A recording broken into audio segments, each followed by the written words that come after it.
Ya la conozco, yo la invité, hermano. Aleluya. ¿Cómo se llama ella? Lisa. Es que ya saben que yo soy algo suercito. Nitza.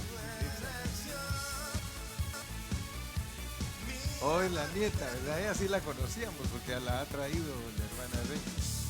¿Cómo es que te llamas? Yossi. Bienvenida, mija.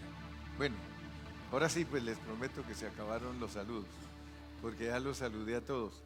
Vamos a ir a Mateo capítulo 1 y estamos en los versículos 5 y 6. Mateo 1, 5 y 6. Ya los que siempre vienen ya saben que estamos estudiando los nombres de las personas que Dios usó para que naciera Cristo. Y que para nosotros es muy importante porque allá en el Medio Oriente, en Israel, eran familias físicas que Dios escogió para nacer en esta tierra. Y ahorita esta época todo el mundo habla del nacimiento de Cristo. Y aunque sabemos que no nació en estas fechas, lo que sí celebramos nosotros, Luis, ¿qué es? Hechos. Se le quedó a Luis. Dice, celebramos hechos y no fechas. O sea que nosotros sabemos que Cristo nació. Y no nos importa tanto si fue en septiembre, si fue en diciembre. Lo importante es que Él nació, pero aún más importante, que nació en nuestro corazón. Eso es lo más importante.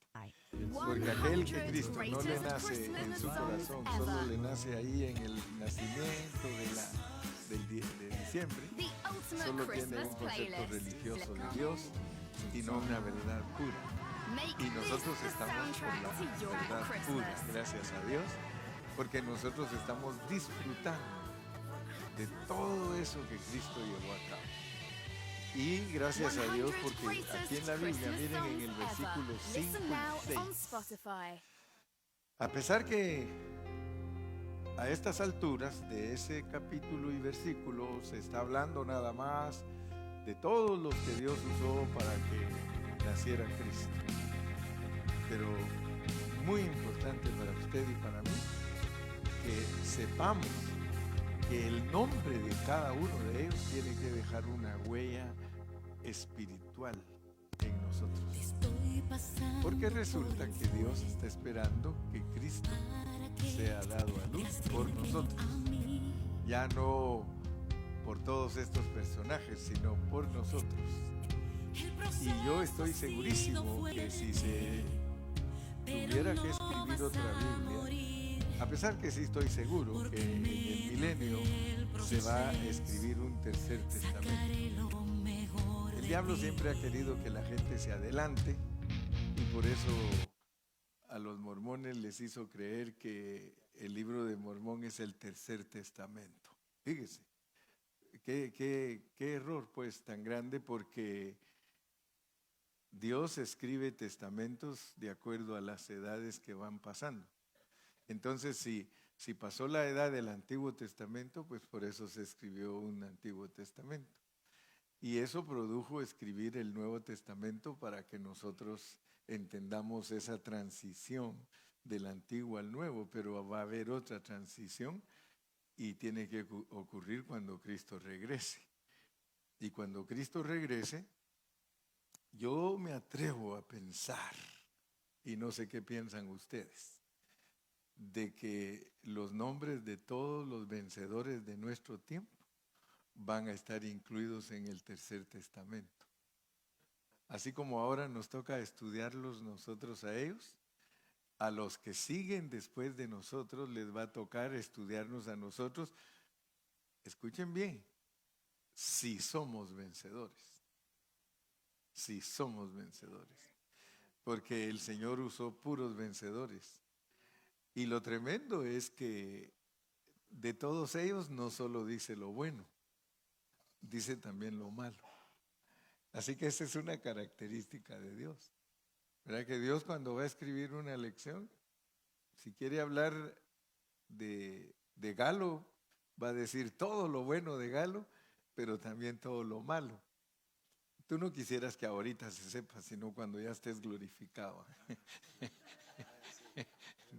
De verdad, que uno, pero Dios así hace, ¿verdad? Él escribió de todos las personas que usó, pero no escondió las debilidades de ellos, sino que las escribió. Entonces, y ellos fueron vencedores, murieron como vencedores. Nosotros tenemos que morir como vencedores. Dice la Biblia que para que todo nuestro ser, espíritu, alma y cuerpo, sea irreprensible para la venida de nuestro Señor Jesucristo. Lo cual significa entonces que si somos vencedores, allí en ese testamento va a aparecer nuestra vida como una lección que va a servir para la siguiente edad. Dios siempre va adelantado, siempre va revelando lo que viene en el futuro. Hoy vamos a leer estos dos versículos, el 5 y el 6. Salmón engendró de Rahab a Booz. Booz engendró de Ruth a Obed y Obed a Isaí.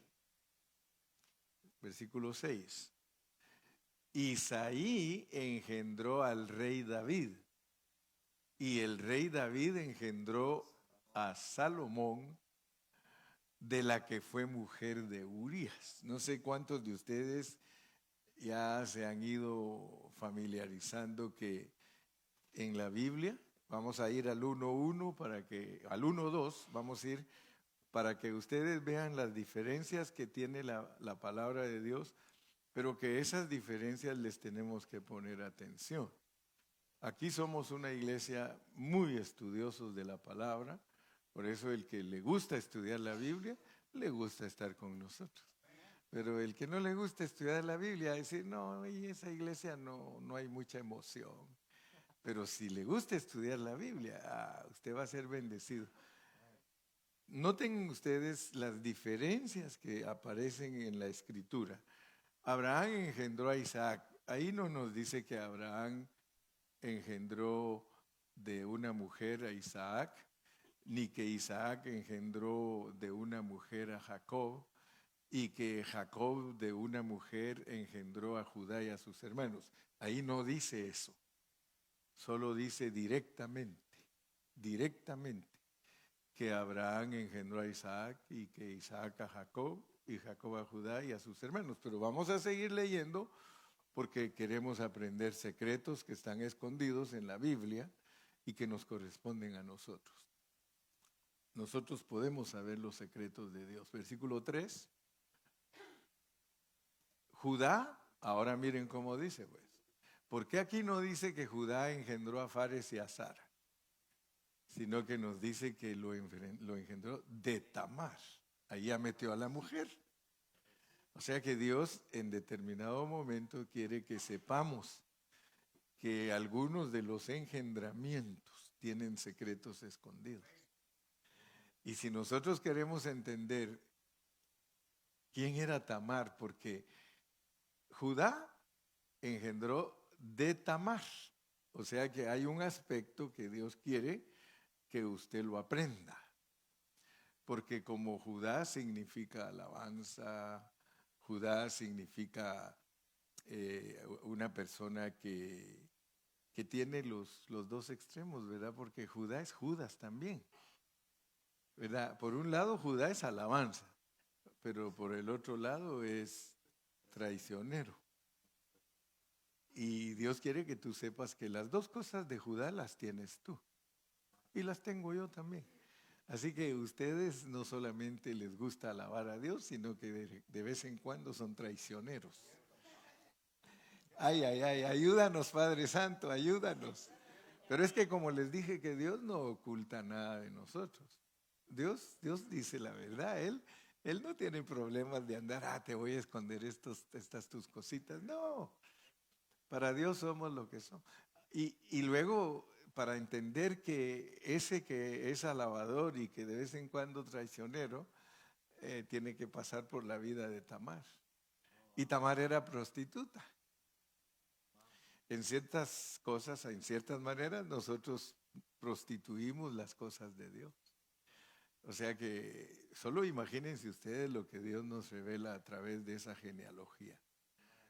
nos revela nuestro carácter. Siempre les he dicho que los psicólogos, ellos clasifican a las personas, sí mucho, en unas 3, 4 categorías.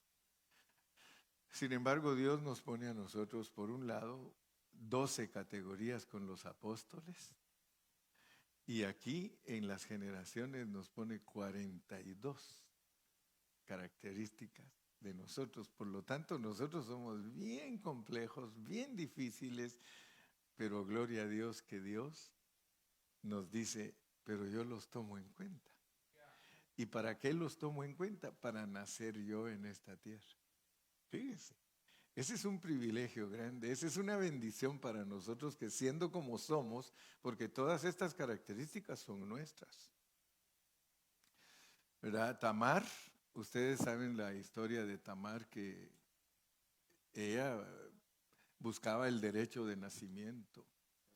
Ella tenía arraigado en su corazón de que Dios la iba a usar para que naciera un primogénito que sería tomado en cuenta para que naciera Cristo.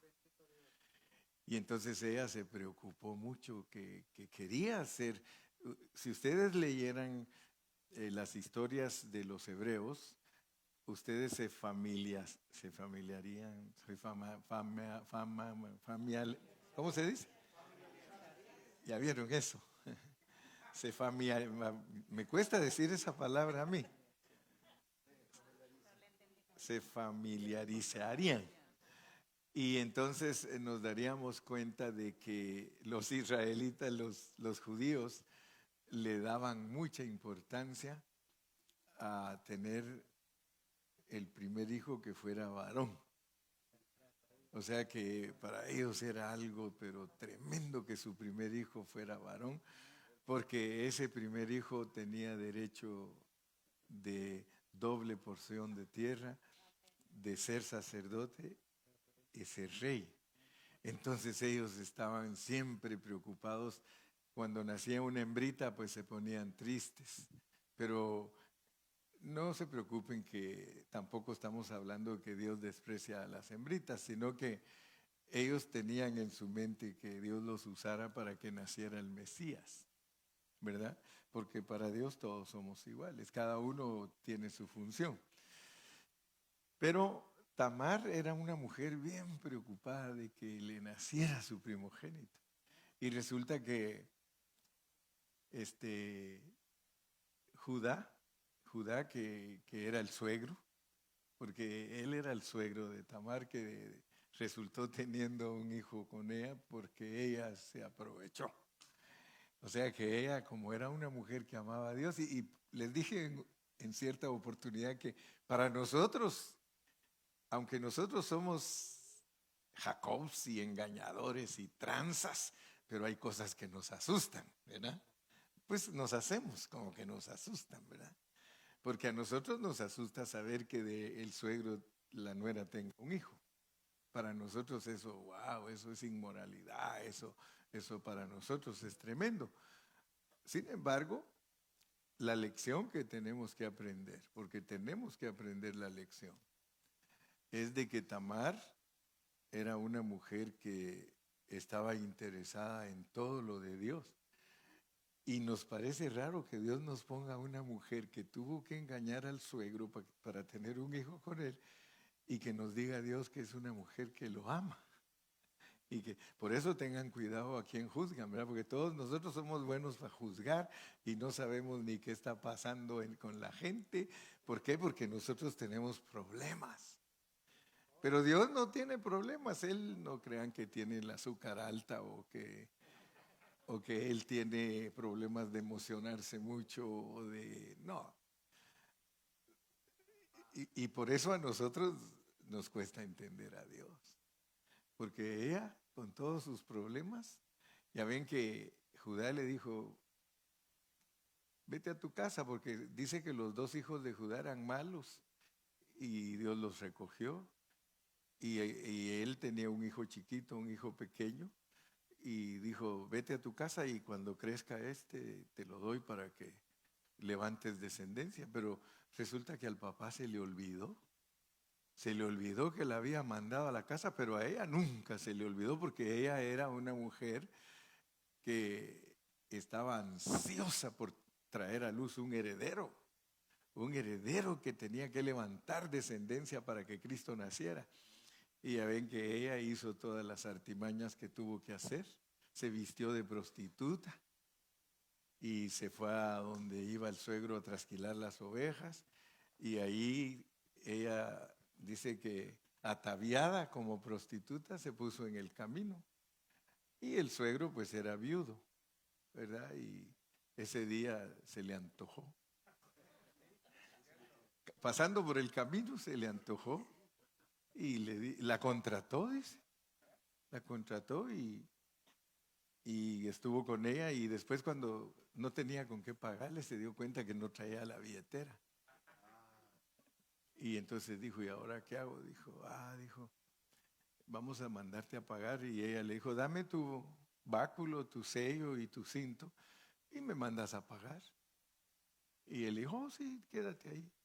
Y ya ven que la historia relata que él se fue a la casa y todo y le dijo a sus siervos, llévenle a esta prostituta el pago porque le debo. Y le mandó a pagar. Pero resulta que los siervos le vinieron de regreso y le dijeron, no hay tal mujer ahí, no la encontramos. Bueno, dice, pues ni modo, ¿qué vamos a hacer? Y lo que sucedió fue que pasó el tiempo y ella tenía en su vientre a dos niños, a Fares y a Sara. Y entonces le fueron a decir al suegro, hey, don Judá, o don Judas, hacer como le decían, ¿verdad? Don Judá, su nuera está esperando bebé. Y él dice, ¿cómo? Sí, está esperando bebé. Pues dice, hay que, hay que apedrearla, hay que matarla, porque en Israel no se toleran esas cosas. Y cuando ya la entrevistan a ella, bueno, pues la realidad le dice que estoy embarazada del dueño de este báculo, este sello y este cinto. Y él se queda asustado, ¿verdad? Porque dice, oh, dice, ese es mío, más justa es ella que yo, dijo. Y la historia ya saben que tuvo un buen fin. El báculo, su bastón. Sí, era, pues tú sabes que se distinguen las tribus. Aún los indígenas cargan su bastoncito, ¿los han visto? ¿Sí? O sea que, sí, es como señal de autoridad. Entonces, les nació Fares y Sara y vemos que Dios puso a una mujer en medio.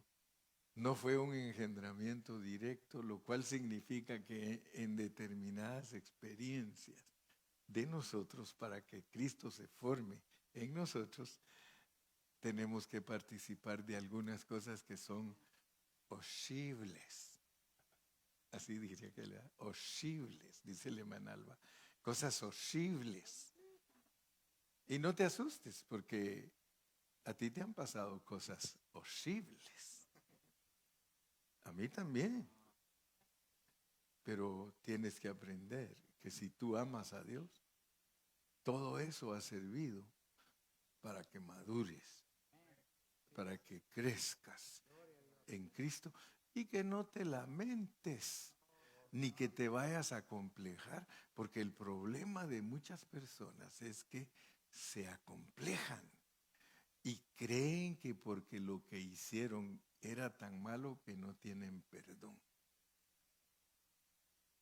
Y todos los cristianos debemos de saber que nosotros servimos a un Dios que perdona todo. Dios perdona todo. El que no perdona eres tú.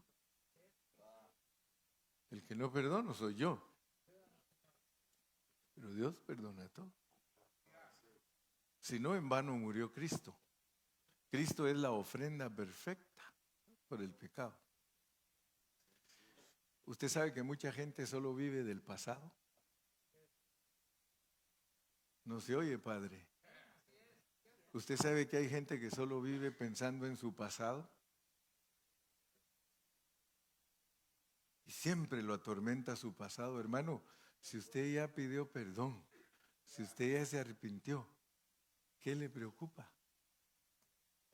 Duerma contento, da pierna suelta, feliz. Cristo murió por usted.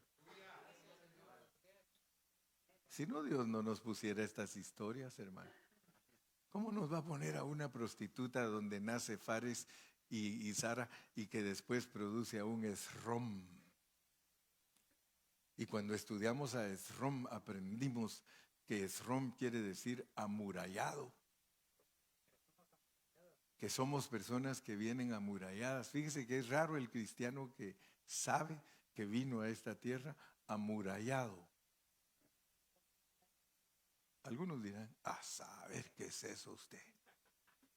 Pero venir amurallado uno es venir protegido. Fíjese que, y cuando hablamos de Esrom, hablamos de que él está en Lucas y está en Mateo. En las dos genealogías está Esrom. Y Esrom en la genealogía de Lucas es para mostrar que Cristo es hombre. Y Esrom en el libro de Mateo es para demostrar que Cristo es rey.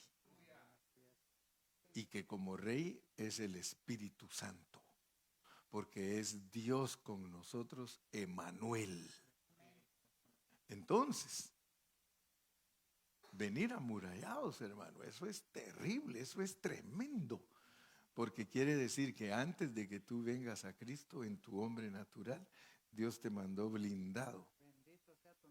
Para que, fíjate, eso ni se entiende, hermano, que Dios te haya blindado para que hagas todas tus maldades. Porque antes de venir a Cristo te dieron una medida de pecado que la puedes llenar sin problema. A ninguno el Señor antes de venir a Cristo le dice, es que hiciste esto y esto y esto y esto. En cuanto tú vienes y le dices, perdóname Cristo, te recibo en mi corazón como mi Salvador personal, borrado el libro. Borrado. Dice que agarra esos pecados y los echa a la más profunda mar donde no puede llegar el hombre. Solo uno es el que anda de buzo, ahí buscando sus pecados. Porque somos buenos para bucear. Cuando Dios dice ya, viniste blindado, blindado. ¿Sí? Tú sabes que te pudieron haber matado, pero dijo Dios, no, este no me lo matan. Caerán a tu lado 1000 y 10,000 a tu diestra. A ti no llegará porque tengo un programa delineado para ti. A ti te pudieron haber matado cuando andabas ahí con tus tranzas y todo. ¿Qué? Y mírelo a dónde está y ahora la gente ni le cree, predicador. Y exhorta hasta pasado mañana. Buenísimo para exhortarnos. Aquí estás. Dios te puso ahí, mijo. Dios te puso. A mí me pudieron haber matado cuando estaba joven. Cuando yo recién vine aquí me encontré, porque yo trabajé con el gobierno y yo trabajaba en Guatemala, era pagador.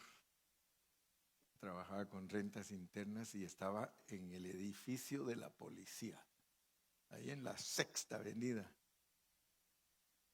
Y 14 calle, ¿verdad? ¿No? Sí, es la 14 calle ahí, sí. Ahí trabajaba yo.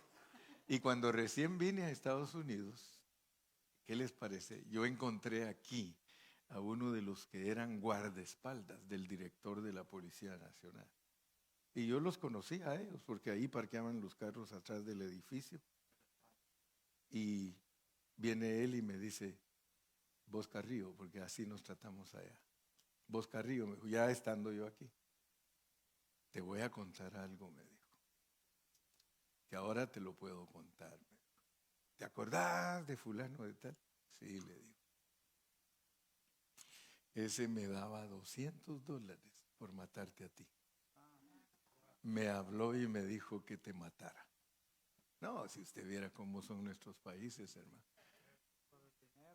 ¿Y sabe cómo le dijo él? Dice, ni aunque me dieras 1,000 porque ese patojo no le ha hecho nada a ninguno. No sabían que venía blindado. Para ellos, ¿sabe? Que no le había hecho nada a ninguno, ¿eh? Pero la realidad era que yo venía blindado porque ¿cómo le iban a matar el pastor a Pan de Vida? ¿Cómo le iban a matar el pastor a Pan de Vida? Y todo el trabajo que Dios me ha puesto a hacer durante 43 años, llevando el Evangelio a México, a Sudamérica, Centroamérica, las islas, predicando apasionadamente, llorando, gritando, sudando. Aleluya. Blindados, blindados. Venimos amurallados. Si tú no hubieses venido amurallado, ni estuvieras aquí, hermano. ¿Sí? Pero aquí estás, porque Dios se encargó de ti. Y dale la gloria, y dale la honra, porque no solamente te blindó en tu vida humana, sino que te ha blindado en tu vida espiritual, porque ya cuando vienes a Cristo, estás más súper blindado. Dios no quiere que ninguno de nosotros se muera, hermano. Dios no quiere que te mueras. ¿Sí? Si el doctor te dijo que tienes azúcar alta, bájala. Bájala. Es muy sencillo. Es muy sencillo, hermano. Si tienes la azúcar alta, comete menos tortillas para que te baje, hermano. Ah, pero si eres como aquellos que de algo me tengo que morir. Deme 10 tacos a mí, por favor. Ah, te va a pasar la de aquel bienaventurado el que bebe Coca-Cola porque más pronto verá a Dios. Sí, porque le dicen no tomes soda y ahí está siempre con las Coca-Colas. Te hace daño. Ahí va con el case, en un lado de coca y en el otro coronas. Sí, y no hace caso, no hace caso. Dice el doctor que por la boca te enfermas y por la boca te sanas. Ahora, si no le tienes amor a la vida, pues haz lo que quieras. Sigue nomás, dicen en Ecuador, siga nomás, siga nomás. Siga chupando, dice la hermana Meli. Siga haciéndolo. Bueno, seguimos con el versículo 4. Fíjense que solo estamos repasando y qué bendición, hermano. Y qué bendición. Aram engendró a Aminadab a Naasón y Naasón a Salmón. Y aunque sean nombres raros para nosotros, todos ellos tienen significado. Versículo 5. ¿Sí? Salmón engendró de Rahab. Ahí está otra vez la mujer. Solo que Tamar hizo unas cosas y Rahab hizo otras. Rahab era la ramera que vivía en los muros en el muro de Jericó, ahí tenía su casita. Y ella fíjese qué tremendo es Dios, hermano, porque él quería que escondieran a los espías, los que iban a ir a reconocer la tierra. Y qué casualidad que Dios se preparó una prostituta, porque ahí no era tanto el escándalo, porque como ya sabían que ahí entraban y salían hombres. Dijo, pues esta prostituta me va a servir a mí, dijo Dios, porque ella va a ocultar a los espías. Y entonces ya ven que la historia es que le llegaron los espías, después la fueron a interrogar y decirle que ahí habían estado con ella los espías, y dijo, no, aquí no han estado. Además yo tengo tanta clientela, les dijo, que no sé ni quiénes son. Así que aquí entran y salen, solo pagan y goodbye. Pero Dios usó una prostituta para dar a luz a un hombre que ustedes se van a asustar. Vos, hermano, es un tipo perfecto de Cristo. Yo no me buscaría una prostituta para que cumpla mi plan. Especialmente si soy muy espiritual. Pero nuestro Dios no anda buscando espiritualidad, hermano. Él anda buscando cómo se cumpla el plan. Nosotros somos raros, hermano. Dice, nosotros si el hermano no se porta bien, no lo vamos a dejar tocar. Que toque hasta que Dios diga, es Dios el que lo quita. No nosotros. Es que hermano Carrillo, mire que este hermano, y no estoy hablando de Ricardo, ¿dónde está Ricardo? ¿Ya se fue? Ya vieron un anuncio, ¿verdad? Que el pastor hasta llora, hermano. ¡Ay! Dice, miren al pastor cuando sabe que el músico va a oír el mensaje. Ustedes saben que en todas las iglesias los músicos tocan y se van. Casi en todas las iglesias. Solo aquí en Pan de Vida, los músicos tocan y escuchan al pastor. Digo yo, pero no están. No, él sí está ocupado allá, ¿verdad, mija? Está ocupado. No, y ahí, aquí está Cristian también, ¿verdad? O ya se fue. No, allá está. Estoy chequeando si están mis músicos, para que eso del Facebook no sea realidad en mí. Ya lo vieron, ¿verdad? Que sale llorando, dice, así se pone el pastor cuando sabe que los músicos van a oírlo predicar. A llorar de emoción, pues.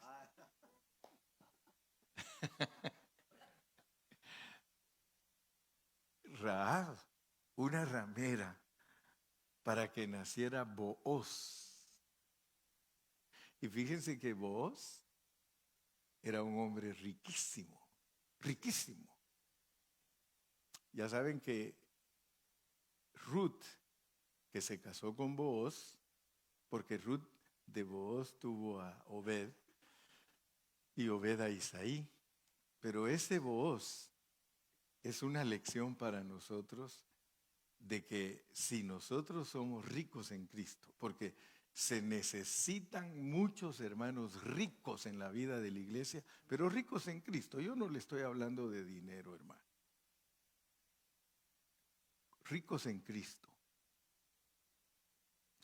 Porque resulta que hay que redimir a Ruth. Pero resulta que Ruth, ella podía haber sido redimida por un familiar más cercano que vos. Pero ese familiar más cercano que vos era un egoísta. Él era rico, pero no quiso compartir su riqueza con Ruth porque tenía miedo que se le fuera su otra mitad, porque al hombre cuando se casa la otra, inmediatamente si el hombre tiene $1,000,000 y se casa con fulanita, a menos que hagan como hacen ahora, ¿verdad? Que ahora, sí, ahora hacen, sí, el prenupcial. Mi millón es mío y no lo vas a tocar. Yo vine a la boda con $1,000,000. No, yo cuando me casé, hermano, no tenía $1,000,000, pero lo que tenía era para mi esposa y para mí. Yo creo que traía $20. 10 para la hermana Carrillo y 10 para mí. Pero imagínese que Booz, al casarse con Ruth, iba a compartir con ella su riqueza porque ella venía pobrecita, hermano. Ella venía en la miseria. Por supuesto que usted está entendiendo, ¿verdad? Que es la iglesia y Cristo. Pero noten pues que de dónde se produce Cristo. Por eso es que Cristo cuando andaba en esta tierra y predicaba, Él decía a los fariseos, las prostitutas van adelante.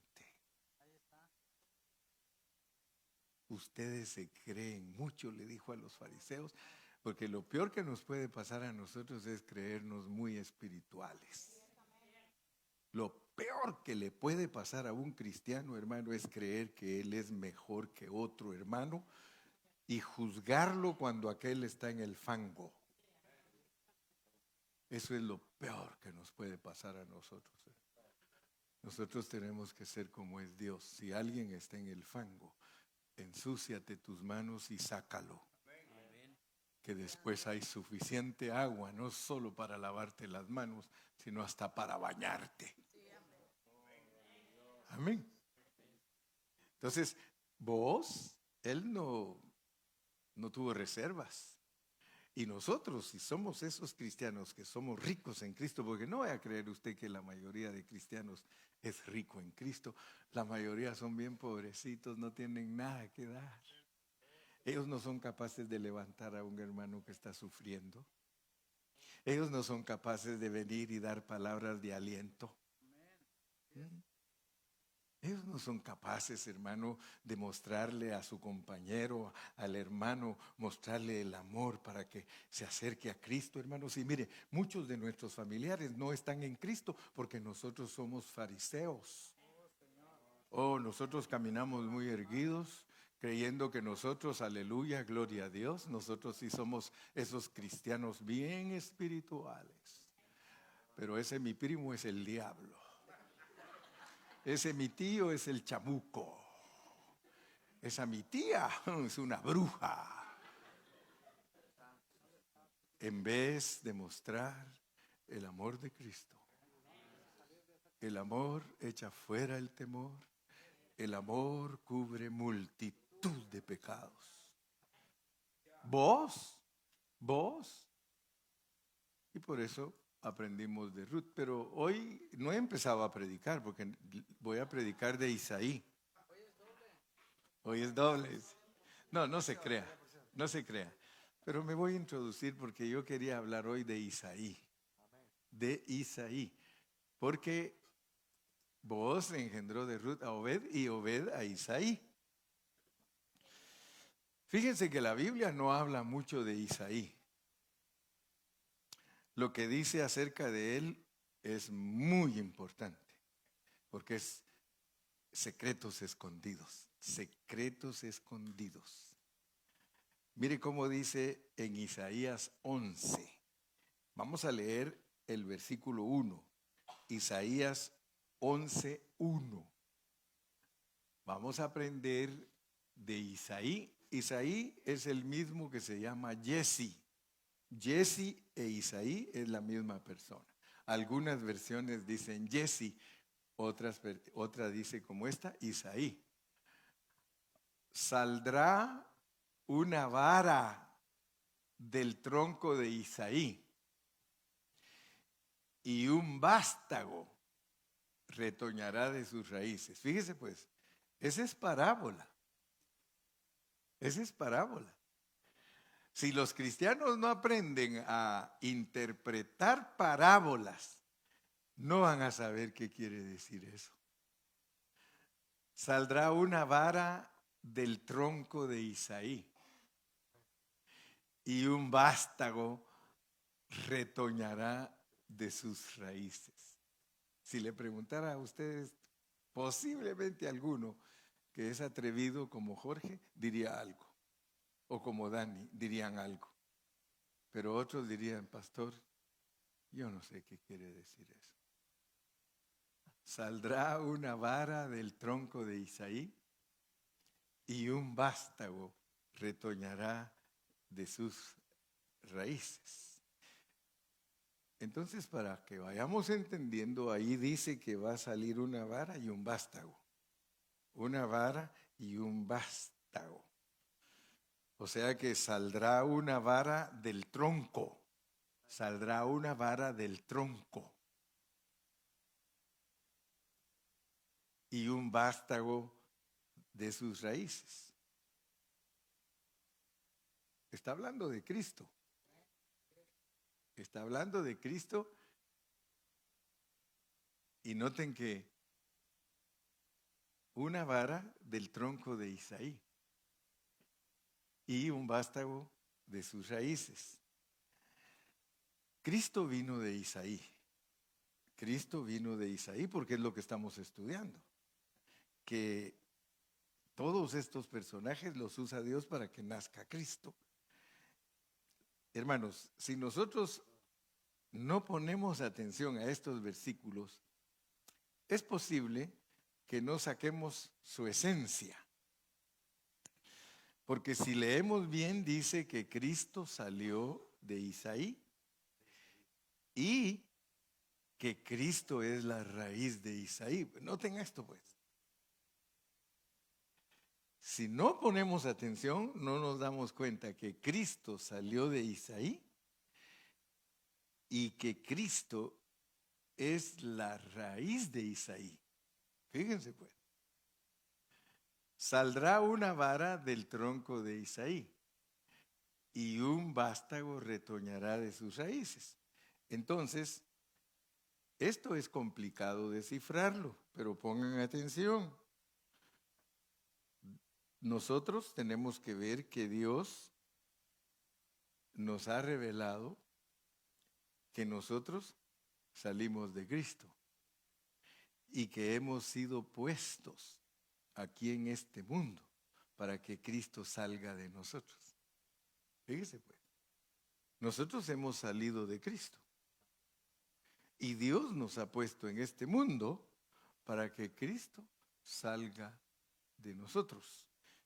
Eso es lo que dice ahí. O sea que Isaí sale de Cristo, pero Cristo sale de Isaí. Saldrá una vara del tronco de Isaí. ¿Quién es el tronco de Isaí? Cristo. Y de ahí va a salir una rama, una vara es una rama. Yo soy la vid verdadera, vosotros las ramas. ¿Ok? Ya para irlo poniendo en más cristiano, pues. Si no tuviésemos el Nuevo Testamento, nosotros nos quedaríamos en la luna, pero ponga atención y veamos lo que nos revela este versículo. Isaí sale de Cristo y el versículo 10 lo aclara. Vamos a ir al versículo 10. Llévennos al versículo 10, por favor. Y ahí se dan cuenta ustedes que ese versículo 10, que es el contexto, nos lo aclara. Acontecerá en aquel tiempo que la raíz de Isaí, la cual estará puesta por pendón a los pueblos, está hablando de Cristo. La raíz de Isaí es Cristo. Será buscada por las gentes y su habitación será gloriosa. Entonces, por un lado, tenemos la raíz y por el otro lado tenemos el tronco. Piensen ustedes en un árbol, por favor, porque si quieren entender bien cómo funciona lo de Cristo y nosotros, ustedes tienen que pensar en un árbol. El árbol tiene raíz, tiene tronco y tiene ramas. ¿Ven? Y si queremos más, da fruto. Ok. La raíz de Isaí es Cristo. Pero Isaí se vuelve una varita que sale del tronco. ¿Ah? Entonces, para entender esta parábola, porque es parábola, tenemos que ver el árbol. Yo te pregunto, ¿ves el árbol, hermano? ¿Ya te transportaste a lo que te dije, que veas el árbol? ¿Te lo puedes imaginar? Ahora que ya ves el árbol, dice que del tronco de ese árbol sale una rama. O sea que la parte visible de ese árbol es que sale una rama. La raíz no puede ser vista, ¿verdad que no? Sin embargo, mira lo que dice el versículo 10. Acontecerá en aquel tiempo que la raíz de Isaí, la cual estará puesta por pendón a los pueblos, será buscada por las gentes y su habitación será gloriosa. Quiere decir que viene el tiempo en que esa raíz se va a ver. Sí, Cristo va a regresar y todos los pueblos van a encontrar refugio en él. Entonces, ese árbol lo usa Dios para que nosotros entendamos lo que es un Isaí y lo que es Cristo. Este árbol debe ser interpretado a la luz de Juan capítulo 15. Vamos a Juan capítulo 15. Porque si no unimos la Biblia, nosotros no vamos a obtener la esencia. Les dije que para sacar la esencia de esta parábola tenemos que poner mucha atención. Yo soy la vid verdadera, Él es el árbol y mi Padre es el labrador. Versículo 2. Todo pámpano que en mí no lleva fruto lo quitará, y todo aquel que lleva fruto lo limpiará para que lleve más fruto. Entonces entendamos claramente que usando este capítulo de Juan 15 tenemos que la raíz y el árbol es Cristo y nosotros somos las ramas. Entonces nosotros como ramas salimos de Cristo, pero Dios nos tiene a nosotros como parte del árbol. Noten eso. Si ustedes arrancan una rama del árbol, esa rama se muere. El propósito de Dios al revelarse como un árbol es que no podemos vivir separados de Él. Pero noten pues que Él está, por medio de esa parábola, nos está revelando lo inexplicable, porque no se puede explicar con palabras humanas nuestra unión con Dios. Entonces Él nos la explica con un árbol. Él dice, miren, la raíz soy yo. Esa raíz crece con su tronco, que soy yo, y de allí nacen ustedes y están pegados a mí. Ustedes no son aparte de mí, ustedes son parte mía. Ustedes son injertados, ustedes están allí en el árbol. Ahora, noten pues, porque si no le ponemos atención a Dios, nosotros siempre estamos cortando, ¿cómo dicen? ¿Cortando qué? ¿Cómo es ese dicho? Cortando varas, decimos, ¿verdad? O cortando hilos. Dios quiere que nosotros entendamos que nosotros somos parte de Él. O sea que por ser parte de Él, es que Él nos usa para ser dado a luz. Entonces Él se pone como la raíz, Él se pone como el tronco, pero dice, y ustedes son las ramas, pero ustedes crecen porque son parte mía. Ustedes son parte del árbol. Yo creo, hermana Gloria, que ponerlo ahí como injerto está un poquito fuera de contexto, porque aquí es otra revelación que nos quiere dar. Aquí es una revelación de que nosotros somos parte de Cristo en naturaleza y vida. En naturaleza y vida somos parte de Cristo, estamos arraigados a Él. Y entonces esta parábola ilustra la clase de personas que disfrutan la primogenitura, porque eso es lo que nos está enseñando el Señor. O sea que nosotros tenemos un derecho de nacimiento. Voy a terminar con un versículo como para certificar con más claridad lo que estoy hablando, porque puede ser que ya lo expliqué y todavía alguno no esté ubicado. Vamos a ir a Efesios 2:10, que es uno de mis versículos favoritos, para poder entender que usted es parte de Cristo. Usted es parte de Cristo. Ya usted entendió que usted y yo como iglesia, usted y yo como cristianos, escúcheme bien, usted y yo como cristianos somos hechura de Dios. Pero usted ya sabe que cuando se habla de hechura, se está hablando de la mezcla de su espíritu con su alma. Cuando Dios une su espíritu y su alma de la persona, esa es la hechura. ¿Ok? Cuando Dios sopla al muñeco, sopla al mono, dice que él viene a ser alma viviente, espíritu y alma. Espíritu y alma.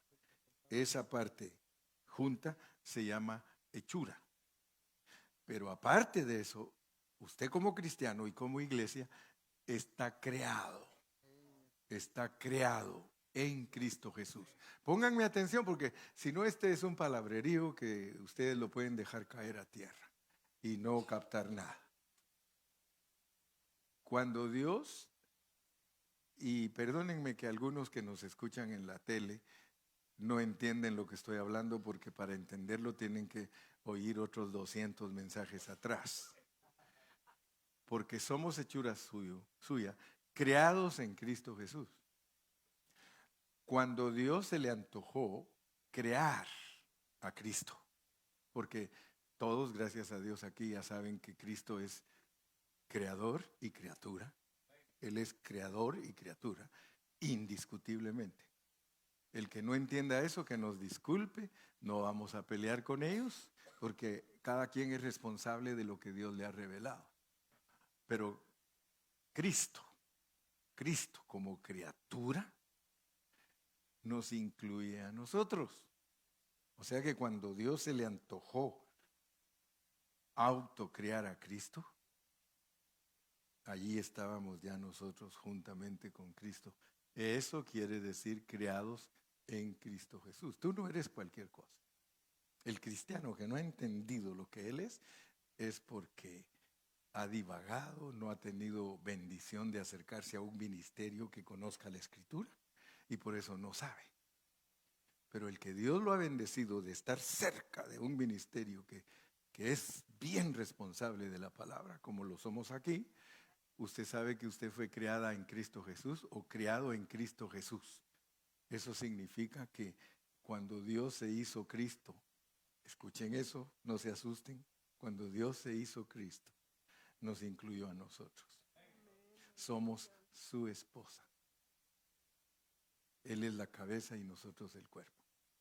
Cuando Dios se definió y nos declaró quién es Cristo, de una vez te dice que tú eres parte de Cristo. Por eso es delicada la vida cristiana y no lo van a perdonar a uno si uno no vive esa clase de vida. Escuchen bien lo que estoy diciendo, porque así como les digo una, les digo la otra. Dios no los va a perdonar a ustedes si ustedes no viven esa clase de vida. No los va a perdonar. No estoy hablando de que no les perdona sus pecados, porque eso es otro rollo. El rollo de que tus pecados te son perdonados, hermano, eso es un hecho y no hay pierde ni vuelta de hoja, dijo el mexicano. Pero que Dios no te va a perdonar porque no viviste la vida de Cristo, no te va a perdonar porque esa es la primogenitura. Y eso es que tú no colaboraste con Él porque tú fuiste creado en Cristo Jesús. ¿Para qué? Para buenas obras. Y no es darle sándwiches a todo el mundo, porque algunos creen que las buenas obras es ponerse en el Swap-Meet a darle un sándwich a cada uno. No. Las buenas obras, hermano, en la misma Biblia nos dice cuáles son. Así es de que, por favor, al terminar esta lección, quiero que ustedes vean el árbol entero. El árbol entero es que la raíz es Cristo, el tronco es Cristo y nosotros las ramas somos parte de ese árbol. Y si nos arrancan de él, no somos nada. Dele palmas al Señor.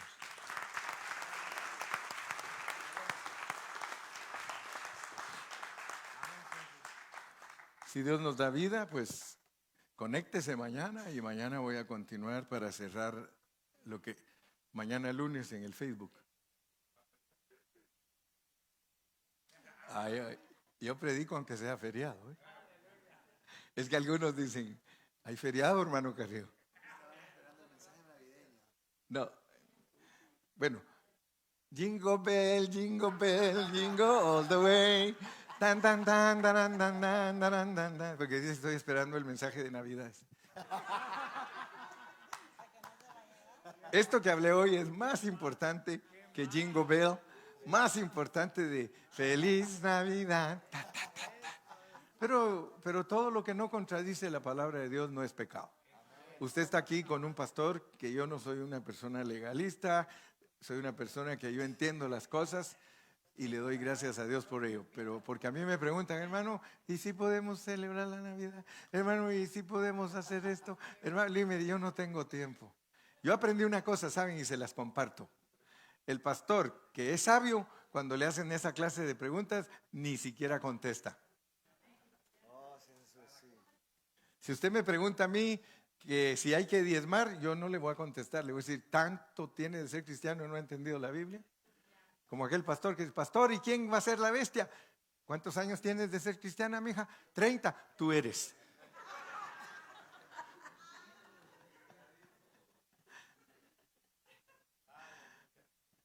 Señor, te damos gracias en esta preciosa tarde por tu grande amor y tu misericordia. Señor, abre nuestros ojos. Por favor, abre nuestro entendimiento, Señor. Nosotros queremos conocer tus secretos. Secretos que están escondidos ahí en tu palabra, Señor, pero que solo cuando la escudriñamos profundamente, Señor, podemos desentrañar todas esas incógnitas que tenemos. Gracias que en esta mañana, Señor, nos permitiste esforzarnos para poder ver, Señor, lo que es ser un Isaí. Un Isaí, Señor, que es parte de la raíz, pero que también es parte del tronco. Ayúdanos a ver, Señor, que no solamente venimos de ti, sino que tú también tienes que venir de nosotros. Si nos ayudas a ver el árbol completo, vamos a tener una enseñanza bíblica, vamos a tener una enseñanza comprensible, Señor, de lo que es ser uno que ha sido creado en Cristo Jesús. Somos hechura tuya, creados en Cristo Jesús y fuimos formados del polvo de la tierra. Señor, gracias por todos mis hermanos. Yo los bendigo y en esta tarde todos decimos que Dios los bendiga, Dios los guarde y seguimos adelante.